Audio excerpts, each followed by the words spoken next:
Julia, bakit ka ba natutulog dyan? Bumangon na kayo. Mamamas ko pa kayo sa Tita Grace ninyo. Nabigla ako sa boses ni Lola Belen. Inaantok pa ako dahil kasama ako ng aking mga pinsan sa pangangaroling kahapon.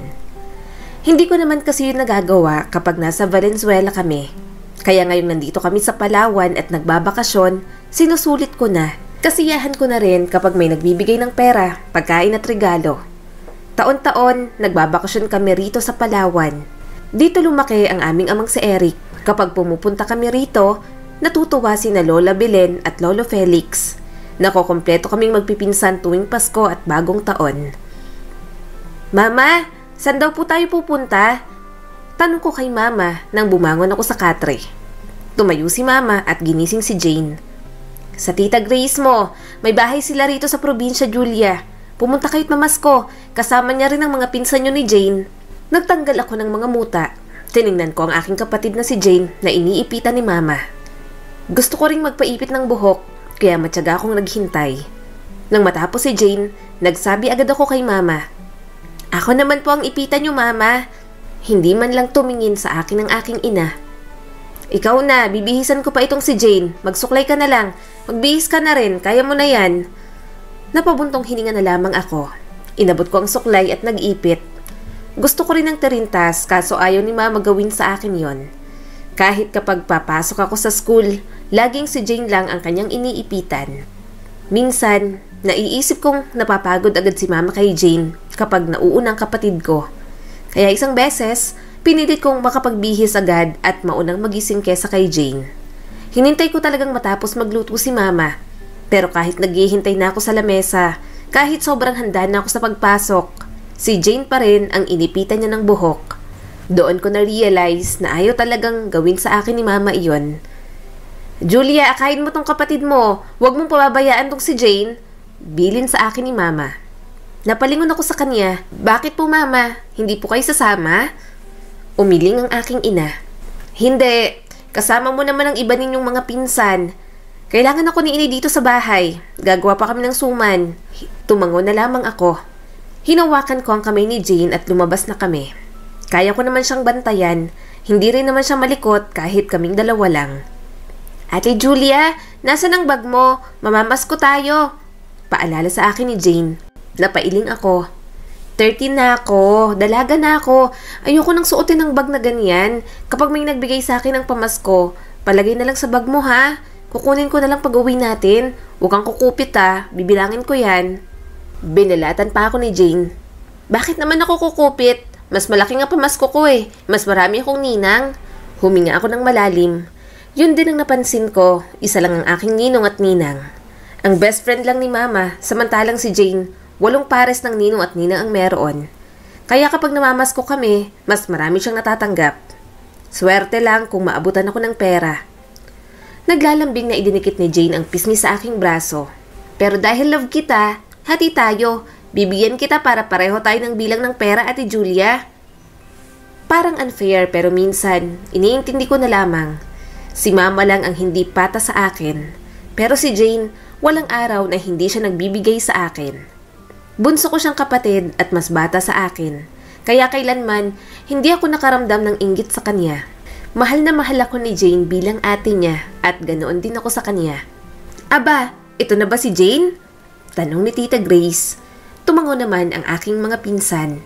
Binati lang ako ng isang beses ni Tita Grace pero pagkatapos nun, wala na sa akin ang kanyang atensyon. Namasko na nga kami, pinakain din kami ni Tita Grace. Pagkatapos noon, nagkayaya ang mag-swimming sa dagat. Ang alam lang ni Mama, mamamasko kami. Hindi kami nagpaalam na maliligo sa dagat. Pero pinilit kami ni Tita Grace dahil minsan na nga lang daw kaming makompletong magpipinsan. Hindi pa kami magbabanding. Subalit nang maglalakad na kami sa isla kung saan mas magandang maligo, napansin kong hindi sumama si Tita Grace. Ate Nikki, akala ko sasama si Tita Grace. Tanong ko sa pinakamatanda kong pinsan. Inakbayan niya ako. May gagawin si Mama. Tayo na lang daw. Saka pupuntayin sa bahay ni na Lolo at Lola. Sasabihin na rin sa Mama mo na sumama kayo ni Jane dito. Hindi na ako nakasagot. Tiningnan ko si Jane kasama ang mga kasing edad niyang mga pinsan namin. Nauuna sila sa paglalakad at mas excited pa sa amin. Nag-aalala ako dahil hindi alam ni Mama na maliligo kami sa dagat. Si Ate Nikki lang din na 17 years old lang noon ang kasama namin. Gayunpaman, wala naman siguro akong dapat na ipag-alala. Nang magsimula na kaming mag-swimming, nag-enjoy na rin ako. Marunong naman si Jane lumangoy, kaya hinayaan ko na lang siya. Sa mababaw din naman siya nananatili kasama ang mga kasing edad niyang pinsan. "Julia, halika rito, bilis, patagalan sa paghinga." Tawag sa akin ni Ate Nikki na nasa malalim na bahagi. Lumingon ako kay Jane. "Doon muna ako ha." Napanguso ang aking kapatid. "Ate Julia, huwag mo kong iwan. Huwag ka nang pumunta doon." Umiling ako at binitiwan siya. "Hindi, saglit lang ako. Babalik din ako agad. Tinatawag ako ng iba nating pinsan. Maglaro na lang kayo dyan ni na Hailey at Jan." Iniwan ko na nga si Jane doon. Hindi rin kasi ako makarelate sa kanila. Mas gusto ko sa malalim kasi mas nakakalangoy ako ng maayos. Mainit ang sinag ng araw sa aking balat. Siguradong mangingitim ako pagkatapos. Nag-enjoy kami sa mga alon na sinasalubong namin. Sa susunod na taon pa ako makakabalik dito kaya susulitin ko na. "Julia, paunahan tayo papunta ron." Sigaw sa akin ni Ate Nikki. Mahina akong tumawa. Sige, sasali na ako." Lumangoy kami patungo sa mababang parte. Masaya ako nang ako ang mauna. Pero nang makita ko ang mga bata kong pinsan, napansin kong wala si Jane sa tabi nila. Hindi ko agad maiwasang magpanik. "Jane?" Tawag ko sa kanya. Inilibot ko ang aking mga mata pero hindi ko siya nakita. Pinagtulungan naming magpipinsan na hanapin si Jane. Nangingilid ang mga luha sa aking mga mata habang nababalot ako ng takot. Paano kung may nangyari sa kanya? Umahon na ako. Bumaon ang mga paa ko sa buhangin habang desperadong hinahanap si Jane sa paligid. "Jane!" Sumigaw ako. Umaasa, nalilitaw na lang ang aking kapatid. "Nakita niyo na ba si Jane?" Desperado kong tanong. Tumutulo na ang aking mga luha. Bago pa ako makapagtanong ulit, isang kaguluhan ang nakaagaw sa aking atensyon. Nakatingin ang mga turista sa dagat, sumisigaw at may sinesenyas. Tumalo ng puso ko habang sinusundan ko sila ng tingin. Doon sa malayo, sa mas may malalim na tubig, nakita kong pinagtutulungang buhatin ang walang malay kong kapatid. Tumakbo agad ako papalapit doon. Dahan-dahang inhiga si Jane sa buhangin. Halos hindi ko na makilala ang aking sarili. Ito ang unang beses na umiyak ako ng ganito. "Jane? Gumising ka na?" Pakiusap ko sa aking kapatid na nawawalan ng kulay ang mukha at may bula sa bibig.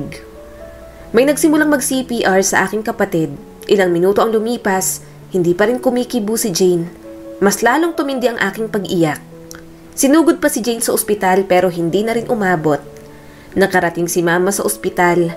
Wala ng aking kapatid. Hindi ko naman kasalanan. Hindi ko naman ginusto pero malakas akong sinampal ni Mama. Ako ang sinisisi niya sa pagkamatay ni Jane. "Kasalanan mo! Hindi mo binabantayan ng kapatid mo, Julia. Hindi kayo nagpaalam sa akin.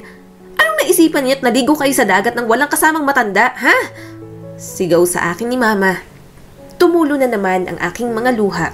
"Akala ko po kasi sasamahan kami ni Tita Grace. Akala ko po sinabi na po sa inyong sasama kami ni Jane." Sinabunutan ako ni Mama. Halos patayin niya na yata ako. Parang susunod na ako sa aking kapatid sa sobrang sikip ng aking dibdib. Hindi na ako makahinga ng maayos. Hindi ko naman ginustong mangyari yun kay Jane. Nagkulong ako sa banyo malapit sa emergency room ng ospital. Tinakpan ko ang aking mga tenga. Basang-basa pa ang aking katawan at punong-puno ng buhangin. May mga sugat pang talampakan ko dahil sa pagsugod namin kay Jane sa ospital. "Ang bata pa ni Jane. Ang liit pa ng katawan niya. Kawawa naman ang anak ko." Humahagulgol na sabi ni Mama. Napapikit ako. Nanginginig ang aking buong katawan. Naririnig ko ang galit na sigaw sa akin ni Mama at ang kanyang mga hagulgol. Hindi ko ginusto ang nangyari kay Jane pero tama si Mama. May kasalanan din ako. Pinabayaan ko ang aking kapatid. Hindi ko siya binantayan ng mabuti. "Wala kang kwentang anak, Julia. Sana ikaw na lang ang namatay." Napasigaw ako sa panaginip na yon.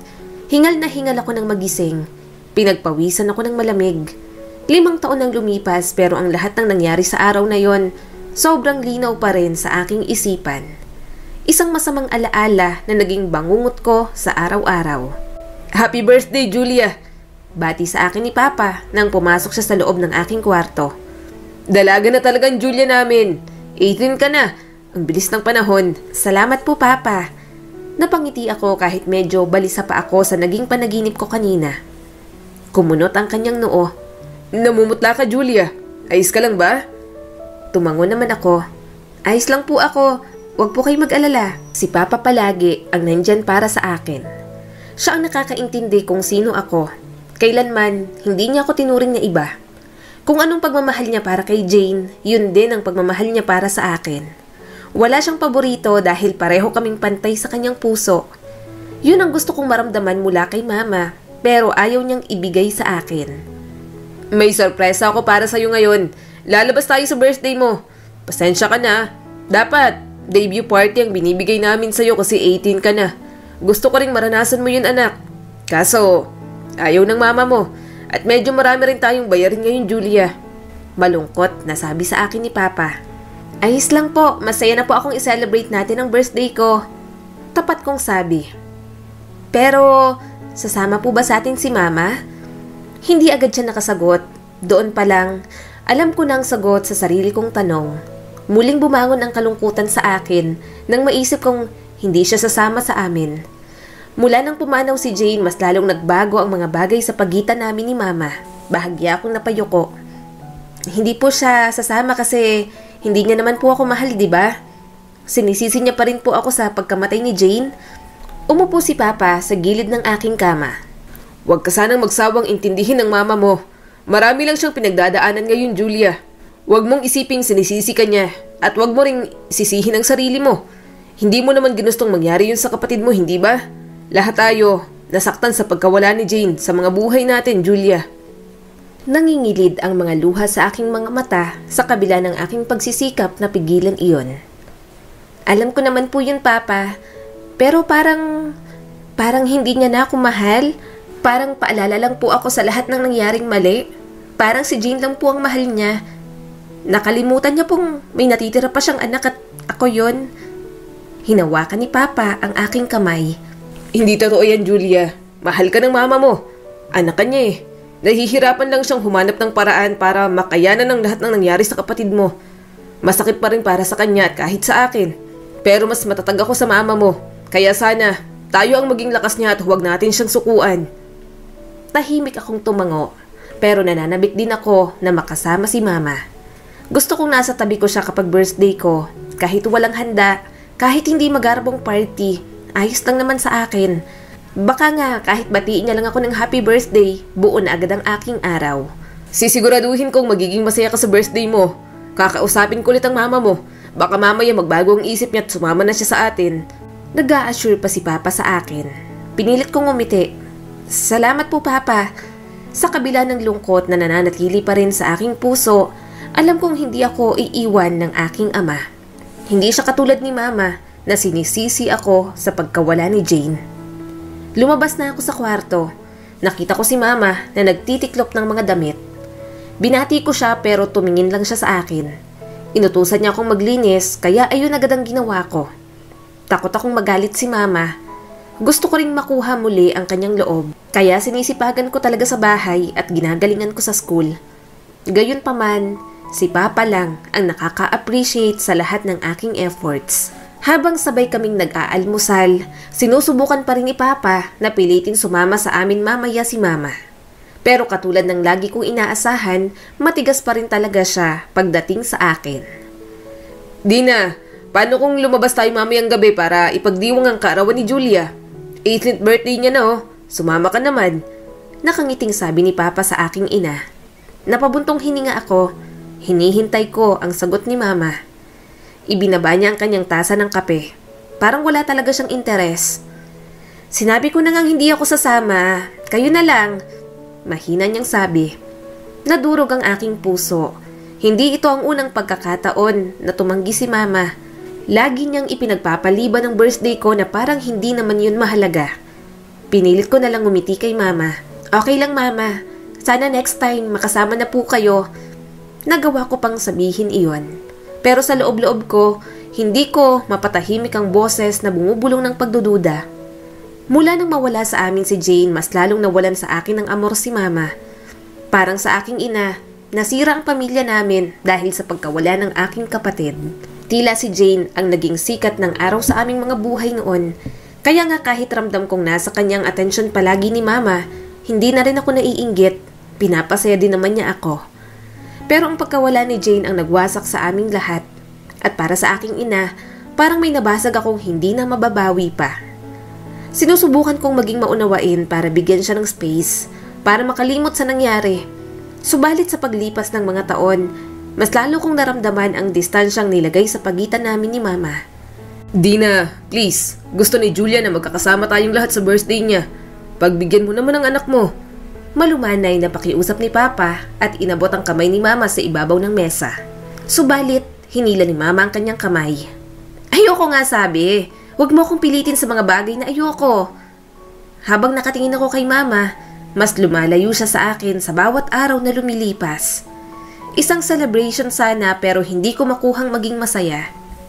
Mahal ko ang aking ina, ngunit hindi ko maalis ang pakiramdam na hindi niya na ako mahal bilang anak. At nang matapos kaming mag-almusal, alam kong mauukit sa aking alaala na hindi ito pagdiriwang na magdudulot sa akin ng saya. Dumaan ka mamaya sa bahay, Julia! Sigaw ni Josh sa akin bago pa ako makapasok ng bahay. Kumaway na lang ako patalikod. Gusto niyang daanan ko siya sa kanila mamayang gabi dahil magpapaturo siya sa akin sa assignment. Kaibigan ko naman siya simula bata pa lang at sa kabilang kanto lang ang bahay nila. Ang kaisa-isa kong ninang na kaibigan ni Mama ang ina ni Josh. Kaya kahit anong oras pwede akong maglabas-pasok doon. Nang sumapit ang gabi, pumunta ako sa bahay ni Ninang at Josh. Si Ninang ang nagbukas ng pinto para sa akin. Nandito ka pala, Julia. Pasok ka. Good evening, Ninang. Ang aga niyo po yata. Hindi po kayo nagtinda kanina sa palengke? Tanong ko sa kanya. Umiling siya at pinapasok ako sa bahay. Hindi, Julia. Nagluto ako. Tamang-tama. Luto ng pinaluluto sa akin ni Josh. Sabi niya mag-celebrate daw kayong dalawa ng birthday mo. Happy birthday, inaanak ko. 18 ka na nga pala, ano? Po? Napatawa ako. Thank you po. Pero wala pong nabanggit sa akin si Josh na nagluto po kayo para sa akin. Nandito po ako para turuan sana siya sa assignments. Kumunot ang noo ni Ninang. Aha?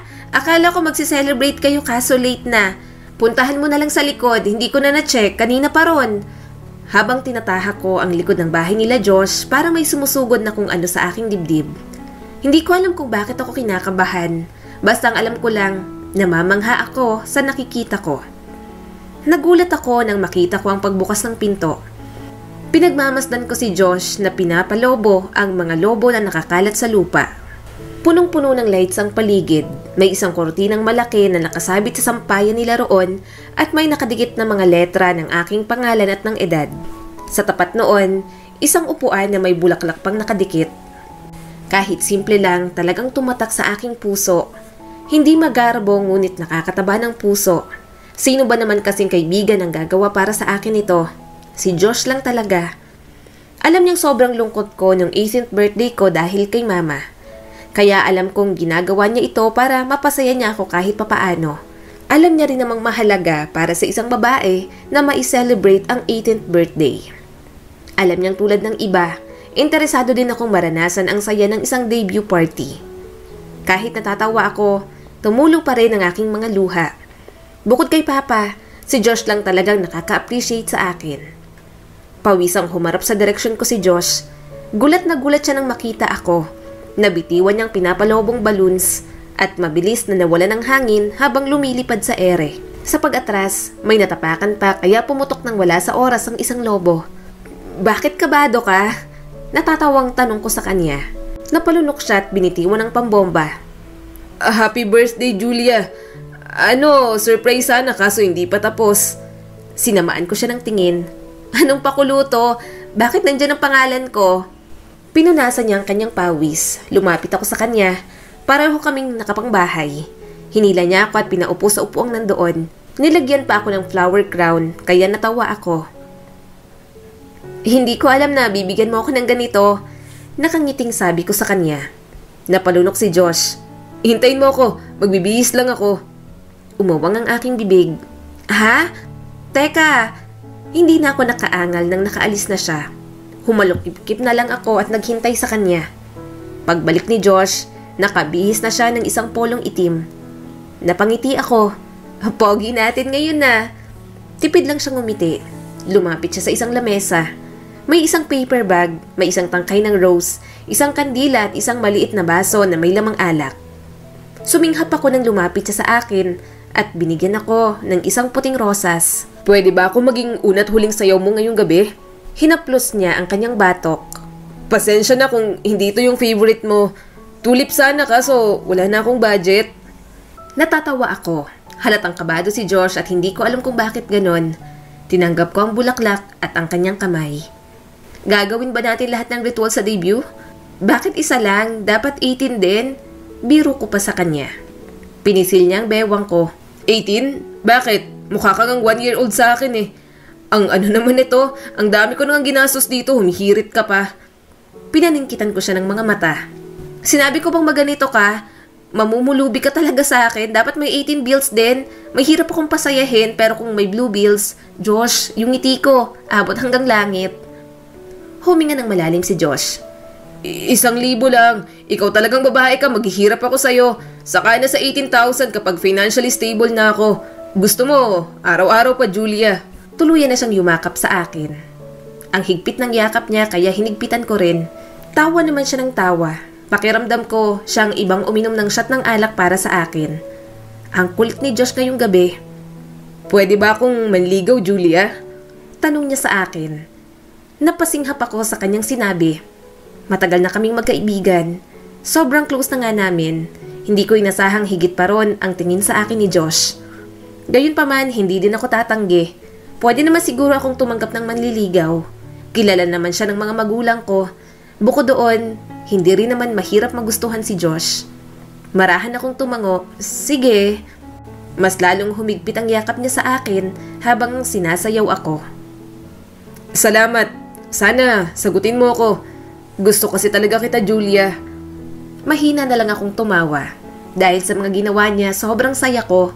Hinatid niya ako hanggang sa bahay. Kaya lang, ang sayang meron ako. Unti-unting naglaho ng madatnan ko kung ano ang meron sa bahay namin. Nakakatuwa ka talagang bata ka. Ang bibo mo, Alexa. Narinig kong sabi ni Mama. Tumatawa ang aking ina. Mula nang mamatay si Jane, yun ang unang beses na muli kong narinig si Mama na tumawa ng ganoon. Naghalo sa loob ko ang kuryosidad at pangamba. Nasa sala sila. Doon, natagpuan ko ang aking ina na nakaupo sa sofa namin. Nagliliwanag ang kanyang mukha sa pagtawa. Nasa tabi niyang isang batang babae. Hindi hihigit sa 9 o 10 taong gulang. Kulot ang kanyang buhok at bahagyang mapusiyaw ang balat. Napahagikik ang bata habang kinikiliti siya ng aking ina. Oh, Julia, nandito ka na pala. Saan ka nagpunta? At ano yan? May manliligaw ka? Tanong sa akin ni Papa nang mapansin ang aking pagdating. Napalunok ako. Bigay lang po ni Josh. Mga regalo niya po sa aking birthday. Papa, sino po siya? Napatingin sa akin saglit si Mama pero muling bumalik ang atensyon niya sa batang babae. Kailan kaya siya magkakaroon ng pakialam sa akin? Lagi na lang malamig ang turing niya sa akin. Sumulyap si Papa sa bata. Si Alexa, anak. Simula ngayon, dito na siya titira sa atin, Julia. Alexa? Pinilit kong umiti. Hi Alexa, masaya akong makilala ka. Ako si Ate Julia. Hi Ate Julia. Mahinang sagot niya. May bahid ng hiya ang boses.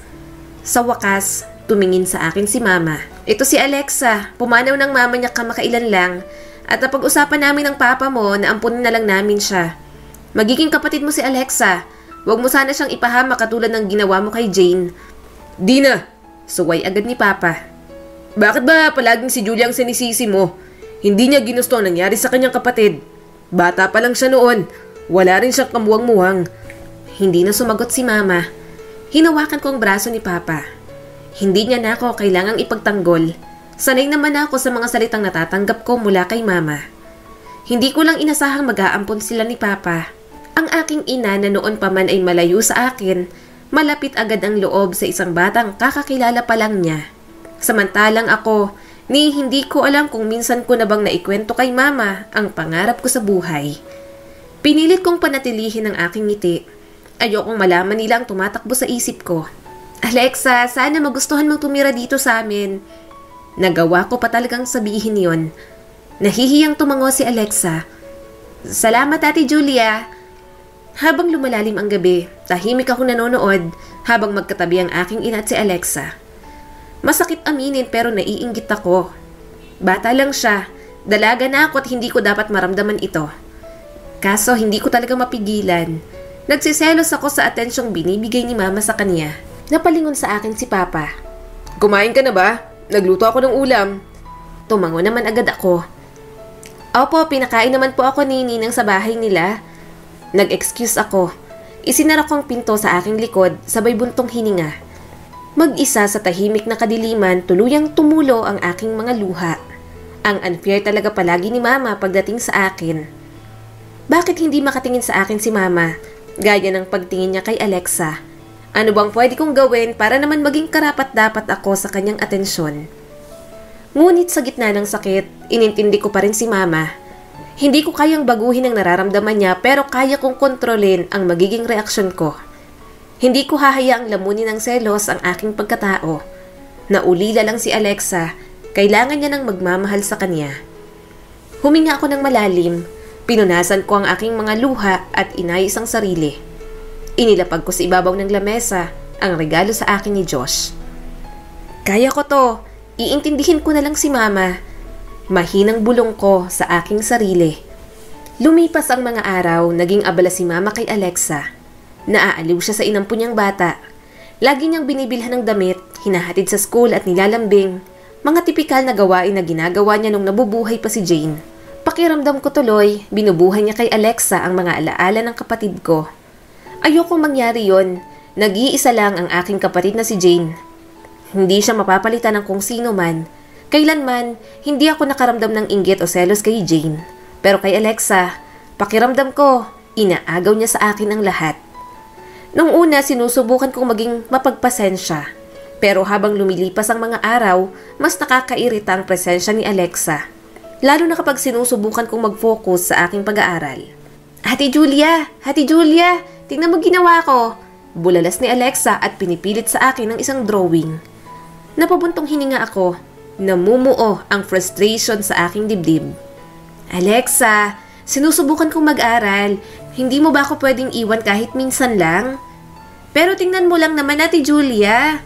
Pangungulit niya pa sa akin. Hindi ko siya pinansin. Mas lalo niya pang pinilit sa akin ang drawing niya. Sa pagtama niya sa aking siko, naguhitan ko ng ballpen ang project na ginawa ko. Naubos ng aking pasensya. Alexa!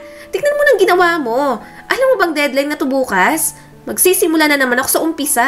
Buisit ka. Wala na ang kontrol. Hinila ko ang kanyang buhok. Pinalo ko siya ng ruler na aking nakuha. Sobrang naiinis ako sa ginawa niya. Ang tagal kong ginawa ang aking project tapos masisira lang dahil sa pagiging bida-bida niya. Ate Julia, tama na. Masakit. Reklamo ni Alexa sa akin. Dahil doon, tumalikod siya tumakbo palabas ng kwarto. Umaalingaw-ngaw ang mga hikbi niya sa labas. Saglit akong nakonsensya pero mabilis ding napawi nang ibinalik ko ang aking atensyon sa aking ginagawa.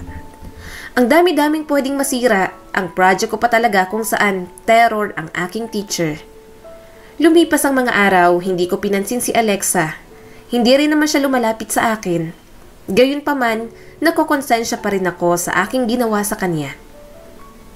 Mama, may importante po akong sasabihin sa inyo. Nakangiting sabi ko sa kanya. Bumuntong hininga si mama. Halatang nayayamot sa akin. Pwede bang maghintay, Julia? Marami akong ginagawa. Gusto ko lang naman pong malaman yung magtatapos po ako sa high school ng may karangalan. Kasama po ako sa students with honors po. Aakyat po ako sa stage sa graduation at gusto ko po kayo ang magsabit ng medal sa akin, mama. Napabuntong hininga ako. Akala ko magiging masaya siya. Sa halip na tumigas ang kanyang ekspresyon, nanliit ang kanyang mga mata habang malamig ang tingin sa akin. Honors? Okay, pero hindi naman mahalaga yan. Para graduation lang, mabubuhay kang wala niyan. May gagawin ako sa araw na yon. Dadalhin ko si Alexa sa dentista para ipa-check up. Walang pakialam sa akin na sabi ni Mama. Pinilit kong panatilihin ang aking sariling kalmado. Kumukurap-kurap ako para pigilan ang namumuong mga luha.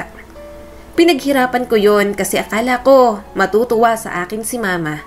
Pero ang marinig ko sa kanya yun mismo, kahit ilang beses pa akong gumawa ng tama sa buhay ko, wala pa rin siyang pakialam. Paparangalan ako pero daig ko pa ang natalo. Tumalikod na ako nang magbantang tumulo ang aking mga luha.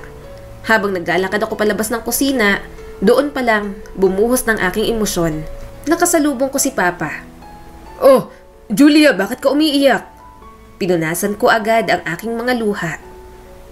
Papa, pwede po bang kayo na lang ang magsabit sa akin ng medal sa graduation day ko po? Ayaw po kasi ni Mama. Niyakap agad ako ni Papa kaya mas lalo akong naiyak. Ipinagmamalaki kita, Julia. Oo naman, sasamahan kita sa graduation mo. Nandun ako. Anak kita kaya sasamahan kita. Huwag kang mag-alala. Tahimik akong tumango. Ibinaon ang mukha ko sa balikat niya. Gusto ko po sanang nandun si Mama. Alam ko, Julia. Malumanay niyang sagot. Pero pupunta ako para sa'yo, okay? Hindi ko palalampasin to. Magiliw niyang hinalikan ang tuktok ng aking ulo. Puno ng init at pagmamalaki ang kanyang mga mata. Kahit paano, nawala ang sakit na dulot ng mga salita sa akin ni Mama kanina. Hinaplos ni Papa ang aking buhok. Pinaghirapan mo yan, Julia. Nakikita ko ang lahat ng ginagawa mo para maging proud kami ng mama mo sa'yo. Mahal ka ni Dina. Huwag mo masyadong dibdibin ang mga sinasabi niya sa'yo. Si Papa lang talagang nagpapatibay ng aking loob. Kung wala ang suporta niya, baka matagal ko nang sinukuan si Mama. Kinagabihan, narinig ko ang mahinang katok sa pinto ng aking kwarto. Nagdadalawang isip ako bago buksan yon. Sa aking pagtataka, nakatayo roon si Alexa. Sorry, Ate Julia. Bulong niya, nanlulumo ang mga mata. Hindi ko naman sinasadyang abalahin ka't masirang project mo. Gusto ko lang ipakita sa iyo yung drawing ko. Ayos lang, Alexa. Sorry na sigawan kita't napalo kanina. Na-stress lang talaga ako sa exams ko tapos nagpapapasa pa ng final project. Nag-guilty rin naman ako sa aking ginawa kay Alexa. Hindi naman ako nananakit, nabigla lang ako. Sa sandaling yon, tahimik akong nangakong magiging mas matyaga at maunawain. Sa sandaling iyon, tahimik akong nangako na magiging mas matyaga at maunawain. Nayakapin siya bilang bahagi ng aming pamilya, tulad ng pagyakap sa kanya ng aking mga magulang. Pero ang pangakong yon, ako rin pala ang mismong babali. Julia, paano mo nagawa to? Tingnan mo, namumula na ang balat. Kung hindi ko pa nakita, hindi ko pa malalamang hinampas mo ng ruler. Pangaakusan ni Mama sa akin. Ibinuka ko ang aking bibig para magsalita pero wala akong mahanap ng mga salita. Anong masasabi ko? Wala. Sinadya kong saktan si Alexa dahil galit ako kanina. Okay na naman kami pero ngayong pinapagalitan ako ni Mama. Parang gusto ko na lang magwala. Sobrang laki ng aking guilt. Wala na akong nagawa ng tumulo na ang aking mga luha. Sagutin mo ako, Julia! Tumaas ang boses ni Mama. May magkahalong frustration at disappointment. Hindi ko po alam. Kinukulit niya po kasi ako kanina, Mama, kaya nagawa ko yon. Nagsorry naman po ako. Nauutal kong sambit. Dinot-dot ni Mama ang aking sentido. Bata yon! Tapos ang laki-laki mo! Saan nakalagay ang utak mo? Matalino ka na niyan, ha? Masakit ang kanyang mga salita. Daig ko pang sinampal sa muka. Tila gusto ko na lang mawala. I-rewind ang lahat at ako na lang ang mawala kesa kay Jane. Kung pwede ko lamang gawin yon, hindi ako magdadalawang isip na pumalit sa posisyon ni Jane. At hinila mo pa ang buhok niya? Kung ikaw kayang hilahin ko ang buhok. At yon ang ginawa sa akin ni Mama. Hinawakan ko agad ang kanyang kamay. Mama, tama na po. Maya-may dumating na si Papa. Pinigilan niya si Mama. Hindi naman masakit ang ginawa sa akin ng aking ina. Pero ang mga salita niya, para akong unti-unting dinudurog hanggang sa mamanhid na ako sa lahat ng ito. Bakit mo ba sinasaktan si Julia, Dina? Anak mo siya. Ano bang nangyayari sa'yo? Hindi napigilan ni Papa ang sumigaw. Pagsabihan mo yan, sinaktan si Alexa na walang kalaban-laban. Pinaghahampas ng ruler at hinila pa ang buhok. Saad pa ni Mama. Napailing ang aking ama. Oo, mali ang ginawa niya. Pero hindi mo dapat sinasaktan ng ganito si Julia. Nagtitiis na sa'yo tong si Julia, palagi kanyang iniintindi. Mahalin mo naman ang anak mo. Dinuro ako ni Mama. Paano ko matatanggap yan? Siya ang dahilan kung bakit nawalang anak natin, Eric. Anak rin siya ng taong bumaboy sa akin. Dina! Nanggagalaiting sigaw sa kanya ni Papa. Marahas na lumingon sa akin si Mama. Hindi ka anak na Eric. Galing ka sa ibang lalaki. Anak ka ng taong pinagsamantalahan ako noon. Kaya kung naghahangad ka ng pagmamahal sa akin, wala ka talagang makukuha. Hinawakan ni Papa ang mga braso ni Mama. Dina, ano ba? Sinabi ko ng tama na, di ba? Anak mo si Julia. Paano mo naaatim sabihin sa kanya to? Napag-usapan na natin to. Ako lang ang ama niya at wala ng iba. Kaya ano yung sinasabi mo? Naninikip ang dibdib ko sa katotohanan. Ang lalaking palagi kong tinatawag na Papa. Ang palagi kong kakampi sa lahat. Hindi ko pala tunay na ama. At ang mas masakit pa, anak ako ng taong lumabag kay Mama. Kaya pala gano'n na lang ang kawalang interes niya sa akin. Basag na basag ang boses ni Mama. Nagtataka ka kung bakit ako ganito? Ganito ako dahil kahit kailan hindi kita mamahalin, Julia. Ikaw ang nagpapaalala sa akin ng nangyari ng gabing yon. Ikaw ang bunga ng kasalanan ng walang hiya mong ama. Hindi ako makahinga. Pinukpok ko ang aking dibdib. Tahimik lang akong umiiyak. Parang gusto ko na lang maglaho. Nang alam ni Papa na hindi niya na maawat si Mama, ako nang hinila niya palayo. Nanginginig ang aking boses sa halong sakit at galit. Bakit hindi niyo po sinabi sa akin? Paano niyo po nagawang magsinungaling sa akin sa lahat ng mga taon na to? Bumaha ang sakit sa mukha ni Papa. Ako ang may gustong itago yun sa'yo, anak. Kasi, bakit kailangan mo pang malaman? Para sa akin ka nang galing. Ayoko rin namang malaman mo kung sino ang tunay mong ama. Dahil alam kong kamumuhian mo lang ang sarili mo. Pasensya na, Julia. Sorry sa inasal ng mama mo. Kaya pala laging malamig at malayo ang loob sa akin ni Mama. Una pa lang, ayaw niya na sa aking presensya. Hindi niya ako kailanman ginusto, kahit totoo niya akong anak kaysa kay Alexa. Mas gugustuhin niya pang kasamang inampo niyang bata kaysa sa akin. Hindi po ako minahal ni Mama kahit kailan. Siguradong sabi ko sa kanya. Nangingilid ang luha sa mga mata ni Papa. Huwag mong sabihin yan, Julia. Mahal ka ng mama mo. Bumagsak na naman ang aking mga luha. Hindi ko na po alam kung sino ako. Kaya pala laging ganun sa akin si Mama. Sana hindi na lang po si Jane nang nawala. Sana ako na lang po para maging masaya siya at mas buo po ang pamilya ninyo. Inabot ni Papa ang aking kamay. Anak, please. Pantay ang pagmamahal ko sa inyo ni Jane. Ikaw pa rin ang anak ko. Kahit saan ka nang galing, Julia.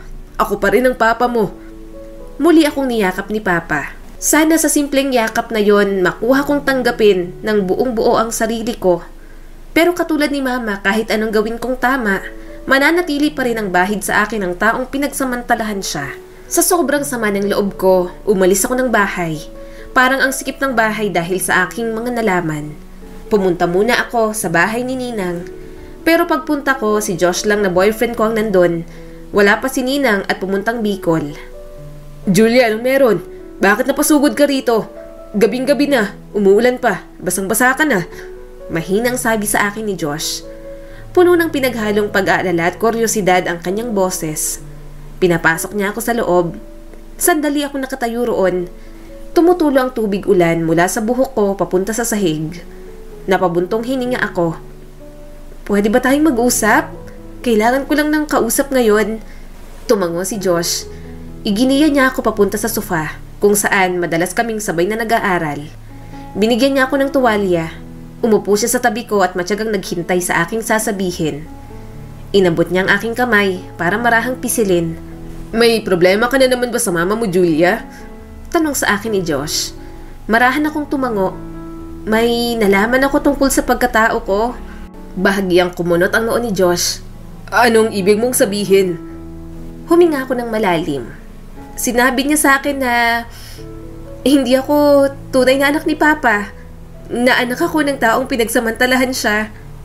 Sobrang sakit, Josh. Kaya pala ganun sa akin si Mama. Hindi nila sinabi sa akin kaagad. Julia, nalulungkot akong marinig yan mula sa'yo. Bulong niya sa akin. Ang hindalaki ay marahang hinahaplos ang likod ng aking kamay. Muling bumuhos ang luha sa aking mga mata. Parang lahat ng alam ko, lahat ng pinaniniwalaan ko, nabaliktad lahat. Si Papa na hindi naman ako tunay na anak. Kailanman, hindi niya ako sinisi sa pagkawala ni Jane. Minahal niya rin ako na parang sarili niyang anak kahit alam niya ang totoo. Kaya hindi ko maintindihan kung bakit ganito na lang si Mama sa akin. Ginawa ko naman ang lahat para mapansin niya ako. Hindi ako sumusuway sa lahat ng utos nila. Lagi akong sumusunod kahit minsan ayoko. Tapos ang nakakainsulto pa, si Alexa na ampun lang naman kaya niyang mahalin na parang sarili niyang anak. Samantalang ako, halos isukan niya na ako palagi. Paano naman ako? Anak din naman ako ni Mama. Hindi ko naman ginustong maging bunga ng isang kasalanan. Hinila ako ni Josh sa kanyang mga braso. Napapikit ako sa kanyang dibdib habang hinahayaan kong malayang tumulo ang aking mga luha. Mainit at nakakaaliw ang kanyang yakap. Parang ligtas ako sa gitna ng gulo na aking nararamdaman ngayon. Bumulong siya sa akin. Nandito ako para sa iyo, Julia. Kung ano man ang problema mo, palagi akong makikinig sa iyo.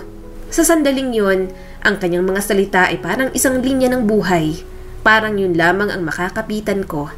Salamat, Josh. Puno ng emosyon ang aking boses. Ang tindi ng sandaling yon, ang lungkot sa aking dibdib ang tila mas lalong naglapit sa amin. Walang salitang yumuko si Josh at marahan akong hinalikan. Puno yun ng lambing, pag-unawa na may pinagsamang pananabik. Namalayan ko na lang nakahiga kami sa kanyang kama. Tulala lang ako habang nakatakip sa akin ng kumot. Nangako ako sa aking sarili na hindi ko gagawin ang bagay na ito kung hindi pa ako kasal.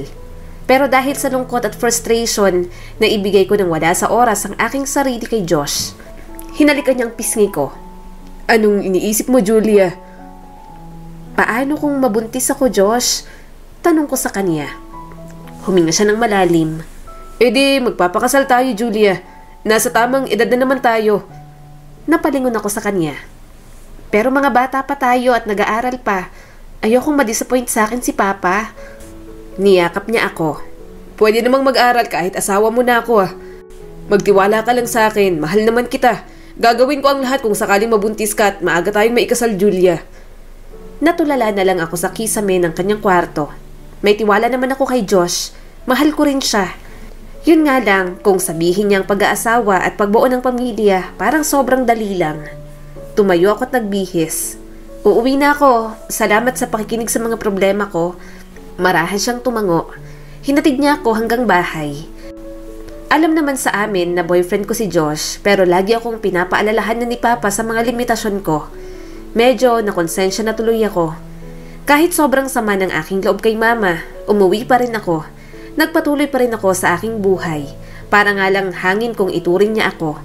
Hindi ko na nga makayanan ng pagtrato sa akin ni Mama. Dumagdag pa sa aking init ng ulo si Alexa. Padabog kong isinarang pinto ng aking kwarto. Naiirita ako kapag nag-iingay si Alexa. Hindi niya maintindihan na gusto kong mapag-isa. Ate Julia, tara, laro na tayo. Madali lang naman to eh. Boses ni Alexa sa akin mula sa labas. Umalis ka na, Alexa. Sigaw ko pabalik. Mas matalas ang boses kaysa kanina. Sandaling hindi nagsalita si Alexa. Bakit ba laging masama ka sa akin, Ate Julia? Ano bang ginawa kong mali sa'yo? Naikuyom ko ang aking mga kamao.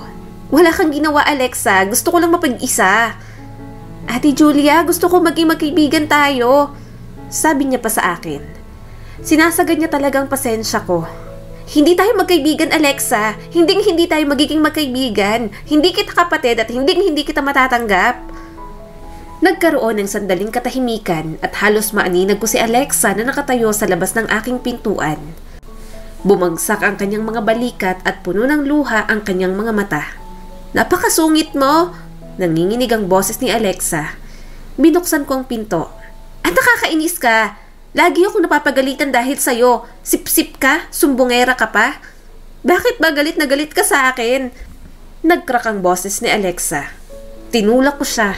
Dahil hindi kita kapatid, hindi ko matatanggap na nandito ka at nakikihati sa atensyon ni Mama. Mahabang katahimikan ang namagitan sa amin pagkatapos ng mga sinabi ko. Umalis sa harap ko si Alexa. Bumagsak ako sa aking kama. Nakaramdam ako ng magkahalong galit, guilt at lungkot. Siguro masyado akong naging malupit. Siguro dapat kong pilitin na tanggapin si Alexa. Pero sa tuwing tumitingin ako sa kanya, Naiisip ko lang na mas mahal pa siya ni Mama kesa sa akin. Nangilid ang mga luha sa aking mga mata. Ayokong saktan si Alexa pero hindi ko alam kung paano ko pipigilan tong hinanakit ko. Josh, buntis ako.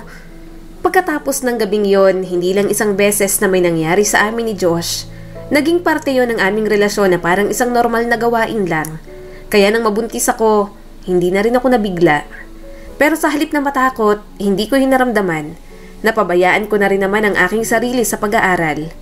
Simula nang malaman ko ang totoo kong pagkatao, parang nawala na ako ng gana sa lahat. Kaya ngayong buntis ako at aakuin naman ni Josh ang kanyang responsibilidad, pakiramdam ko ay magiging pagtakas ko ito sa lahat ng aking problema. Napabuntong hininga si Josh. Ako nang magsasabi kay Mama. Pupunta rin ako sa inyo, sasabihin ko sa mga magulang mo. Yun ang ginawa namin ni Josh. Hindi ako makatingin ng diretso kina Mama at Papa habang nasa bahay kami. Kahit pananagutan ako ni Josh, alam kong para sa kanila, problema pa rin ang aking pagbubuntis. Maya-maya ay dumating na si Josh. Magandang gabi po. Oh, Josh, anong ginagawa mo rito? Bibisitahin mo si Julia? Tanong ni Papa sa aking boyfriend. Lumapit agad ako kay Josh. Mama, Papa, kami ni Josh, may kailangan po kaming sabihin sa inyo tungkol sa amin. Sandaling natigilan si Papa. Ano yun, Julia? Napatingin ako kay Josh. Tahimik na inuudyok siya para kausapin ang aking ama. Buntis po si Julia. Nakakabingyang sumunod na katahimikan. Namula ang mukha ng Papa ko sa galit. Mahigpit na nakakuyom ang kanyang kamao sa tagiliran niya. Buntis? Sumabog na siya. Paano mo hinayaang mangyari to, Julia? Hindi kami sobrang higpit sa'yo. May tiwala pa kami kay Josh dahil anak naman siya ng ninang mo. Pero lumagpas kayo sa limitasyon ninyo. 18 ka pa lang. Nag-aaral ka pa, Julia. Napasinghap ako. Pero nangyari na po ito, Papa. At gusto naming harapin ito ng magkasama. Pakakasalan mo si Josh at pananagutan niyo ang batang yan. Mariing sabi ni Papa. Naramdaman kong pinisil ni Josh ang aking kamay para mapanatag ako. Magiging maayos din ang lahat, Julia. Bulong niya sa akin. Sa sofa, tahimik na nakaupo ang aking ina habang katabi si Alexa. Nakikinig siya pero wala siyang sinabing kahit ano. Parang wala na nga siyang pakialam na nagkamali at nabuntis ako. Nananatiling blanko ang kanyang ekspresyon. Tama man o mali ang naging desisyon ko sa aking buhay, hindi nagbago ang kawalang interes niya sa akin. Nang magpakasal kami ni Josh, parang nagsilbing aking pagtakas iyon. Hindi na ako nagpatuloy sa pag-aaral. Nang mabuntis at lumabas ng aking anak, sinikap kong ingatan ang pamilyang binuo ko. Ngayong may sarili na akong pamilya, hindi ko mararanasan ang aking naranasan kay Mama. Tanggap ako ng aking asawa at anak, mamahalin nila ako dahil ako ang kanilang ina at asawa. Mabilis na lumipas ang mga taon, naging 3 na rin ang anak namin ni Josh. Hindi na rin nakapagtapos sa pag-aaral ang aking asawa dahil na rin sa dami ng gastusin namin. Ayoko na rin namang umasa kami kay Ninang na matanda na rin. Pero kahit ganon, nagsisikap pa rin namang magtrabaho si Josh para sa aming mag-iina. Josh, pahatid kami sa bahay ni na Mama at Papa, sabi ko sa aking asawa. Kumunot naman ang kanyang noo. Akala ko ba, ayaw mo ron? Bakit pupunta ka pa? Huminga ko ng malalim. Tumawag si Papa. Namimiss niya na raw kami ng mga bata. Saka uuwi na si Alexa galing abroad. Pumunta ka rin daw. Mag-inuman kayo. Ayoko talagang pumunta at makita si Alexa. Hindi ko lang matanggihan ang hiling ni Papa. Titiisin ko na lang siguro. Kapag nakikita kaming magkasama ni Alexa, palagi na lang kaming napagkukumpara. Laging pinupuri ang ampo na yon. Successful, palakaibigan at natural na maganda. Samantalang ako, nanay lang ng 3 kong anak, mukhang lusyang na at may asawang tricycle driver lamang. Mabuti na lang talaga at sa 1 taon, may balak ng mag-abroad si Josh. Pagpasok ko sa pamilyar na pintuan, ang mga tunog ng tawanan at daldalan ang sumalubong sa akin. Abala si Mama sa kusina habang nakikipagtawanan naman si Papa kay Alexa at sa boyfriend nito. Oh, nandito ka na pala, Julia. Nasaan ang mga apo ko at ang asawa mo? Maingat na tanong sa akin ni Mama. Tamad akong sumagot sa kanya. Papasok na po. Tipid nang umiti si Mama sa akin. Mamaya magdala kayo ng mga pagkain ha. Marami akong niluto para sa pagdating ni Alexa. Tumango na lamang ako. Hindi ko alam kung kailan nagsimulang magbago si Mama. Hindi ko na namalayan at nawala na rin ako ng pakialam. Sa tagal kong inuunawa lahat ng mga pagkukulang niya sa akin, napagod na lang din talaga ako. Naubos na yata pati ang aking amor sa kanya. Tumayo si Papa at niyakap ako. Nandito ka na pala, Julia. Akala ko hindi mo na ako pagbibigyan. At nasa ng aking mga apo? Ang bihira nyo na lang dumalaw dito. Alam mo namang nalulungkot kami ng mama mo. Ate Julia! Bulalas ni Alexa. Tumayo para salubungin ako. Masaya akong makita ka ulit. Iniwan ko na lang siya. Nakita ko ang lungkot sa kanyang mga mata, pero wala akong pakialam. Sobrang plastic niya. Alam ko namang hindi niya ako gusto. Hanggang ngayon, mataas pa rin talagang pride mo, no? Puno ng hinanakit na tanong niya sa akin. Sinamaan ko siya ng tingin. Anong pinagsasasabi mo dyan? Nangilid ang mga luha sa mata ni Alexa. Noon pa man, Ate Julia, ganyan ka na. Hindi mo ko matanggap-tanggap bilang kapatid mo. Gustong-gusto kong magkaroon ng ate pero lagi mong pinagdadamot sa akin yun. Napairap ako. Hindi kita tinuturing na kapatid. Nagpunta ako rito para kay Papa tapos ganito lang ang gagawin mo.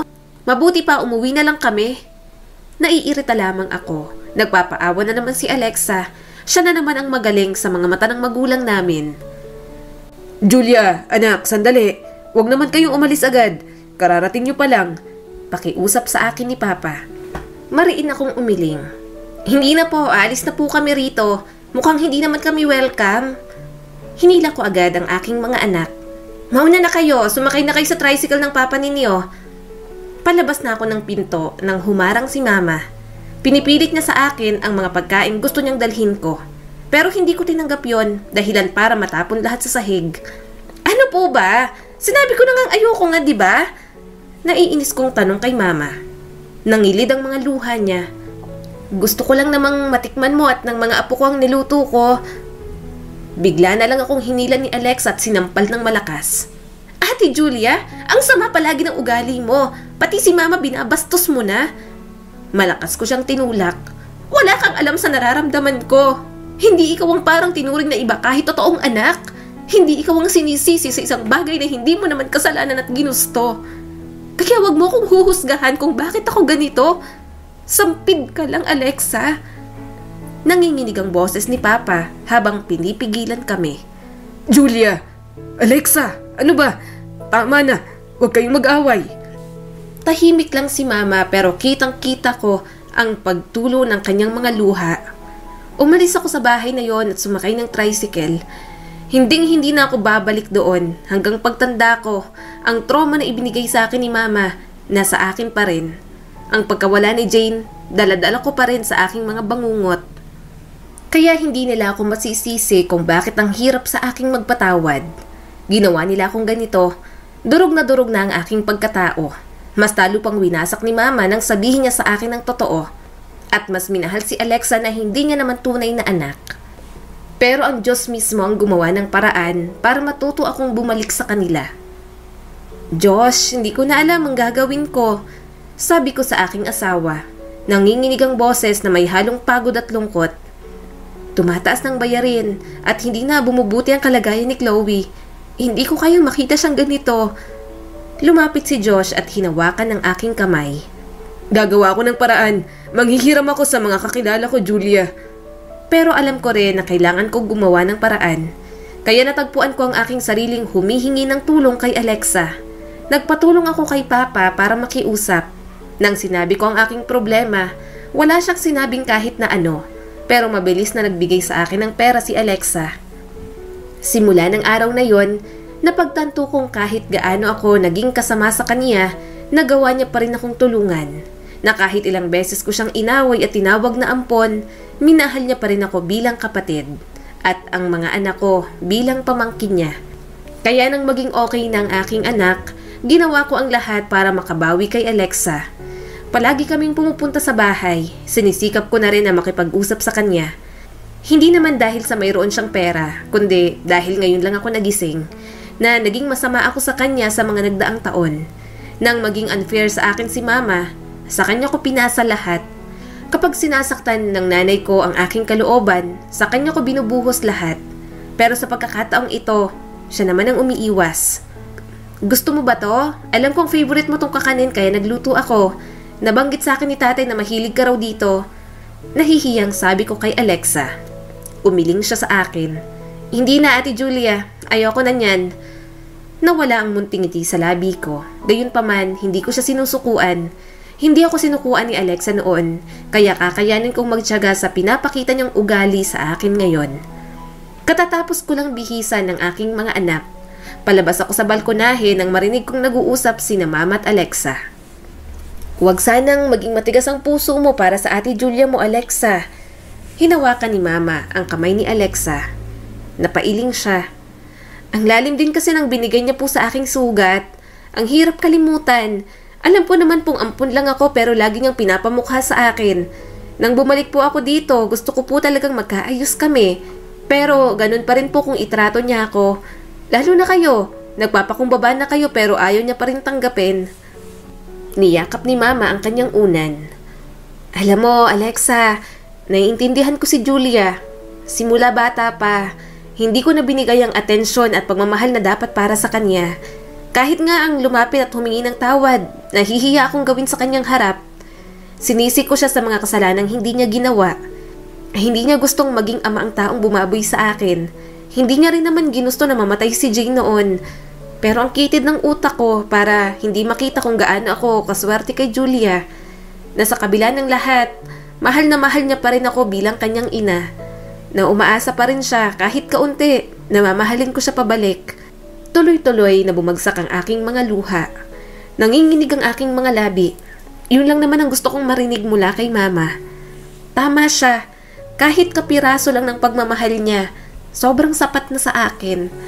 Sobrang saya ko na kahit makita siyang nakangiti dahil sa akin. Noon yon, nung hindi pa lumalalim ang puot sa aking dibdib, hindi napigilang humikbi ng aking ina.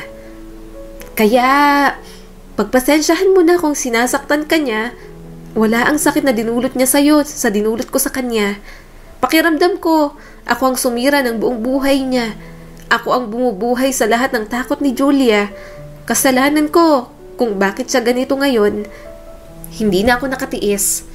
Niyakap ko si Mama mula sa kanyang likuran. Mama, sorry.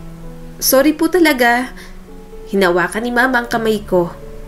Ako ang dapat humingi ng tawad, anak. Pasensya na sa lahat. Hindi ko agad nakita kung gaano mo ako kamahal. Mahal kita, anak. Pasensya na kung kailang matanda ka na.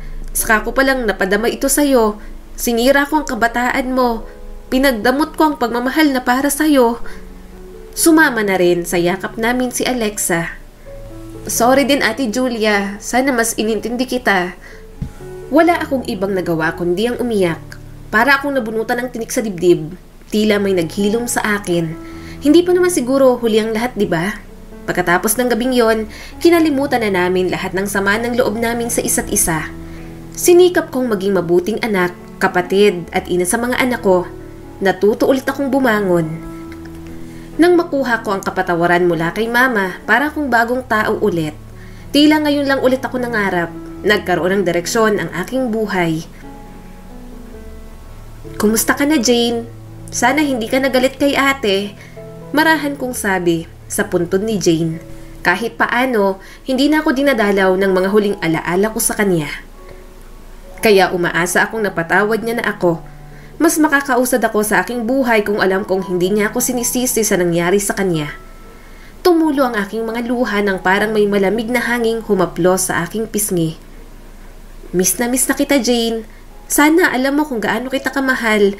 Nanginginig ang boses na sabi ko sa kanya. Hinawakan ni Alexa ang aking kamay. Ate Julia, tara na. Huminga ko ng malalim at tumango. Pagsakay namin sa kanyang sasakyan, kinakabahan talaga ako. Nakakahiya, 3 ng anak ko. Sure ka bang pag-aaralin mo ako? Tanong ko sa aking kapatid na si Alexa. Mahina siyang tumawa. Anong nakakahiya? Wala sa edad ng pag-aaral. Saka ang talino mo kaya. Sayang naman kung hindi mo magagamit, di ba? Bata ka pa. Kaya mo pa yan. Marami ka pang mararating kahit may asawa at mga anak ka na. Napangiti ako sa kanyang sinabi. Kahit minsan, hindi ko naisip na magiging malapit kami ni Alexa. Siguro ganoon talaga ang nagagawa ng pagpapatawad. Mas nagkakaroon ng space sa mga puso namin para muling magmahal. At baka kaya dinala ng Diyos sa buhay namin si Alexa, hindi para mas lalo kaming wasakin ni Mama, kundi para maging tulay sa aming pagitan. Napapagtanto ng aming ina na nandito ako at palaging nagmamahal sa kanya. Napagtanto ko na ang galit at sama ng loob, mas lalo lamang akong sinasaktan pagtagal. Patuloy na aral sa aking buhay ang pagpapatawad at pagmamahal. Mas naging matatag ako. Pinalaya na ako mula sa nakaraan at nagbigay naman sa akin ng inspirasyon ngayon ang pag-ibig.